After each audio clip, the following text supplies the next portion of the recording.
যোৱা 30 জানুৱাৰী তাৰিখে প্ৰজাপিতা ব্ৰহ্মাকুমাৰী ঈশ্বৰীয় বিশ্ববিদ্যালয়ৰ বৰপেটা ৰোড সেৱা কেন্দ্ৰৰ উদ্যোগত স্থানীয় দ্ৰোণাচাৰ্য একাডেমী আৰু BH কলেজত দুখন সেমিনাৰ অনুষ্ঠিত হয়। সেমিনাৰৰ বিষয় আছিল কনচেন্ট্ৰেশ্যন এণ্ড মেমৰি পাৱাৰ ডেভেলপমেণ্ট। দুয়োখন সেমিনাৰতেই সমল ব্যক্তি হিচাপে ব্ৰহ্মাকুমাৰ কবীৰ ভাইয়ে বক্তব্য প্ৰদান কৰে। দুয়োখন সেমিনাৰতেই দুয়োখন শিক্ষানুষ্ঠানৰ অসংখ্য ছাত্ৰ ছাত্ৰীয়ে অংশগ্ৰহণ কৰা দেখা যায়।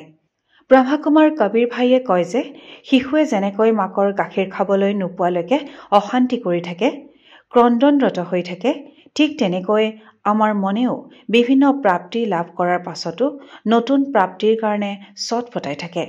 কিন্তু এবাৰ যদি মনে সহজ ৰাজযোগ মেডিটেশ্যনৰ পৰা শান্তিৰ অনুভূতি কৰিবলৈ সক্ষম হয়, তেনেহলে মাকৰ গাখীৰ পোৱাৰ পাছত শিশুৰ কান্দোন বন্ধ হৈ যোৱাৰ দৰেই ব্যক্তিৰ মনৰ পৰাও দুখ অশান্তি নাইকিয়া হৈ যায়। মনক শান্ত কৰি ৰাখিবলৈ তেওঁ ডিজিটেল ৱেলনেছৰ ওপৰত জোৰ দিয়ে। মোবাইল ফোনৰ সুব্যৱহাৰে মনক শান্ত ৰখাত সহায় কৰিব পাৰে। দুয়োখন সেমিনাৰতেই ছাত্ৰ ছাত্ৰীসকল যথেষ্ট উপকৃত হয়। ব্ৰহ্মাকুমাৰ চন্দন ভাইয়ে সকলোকেই ধন্যবাদ জ্ঞাপন কৰে।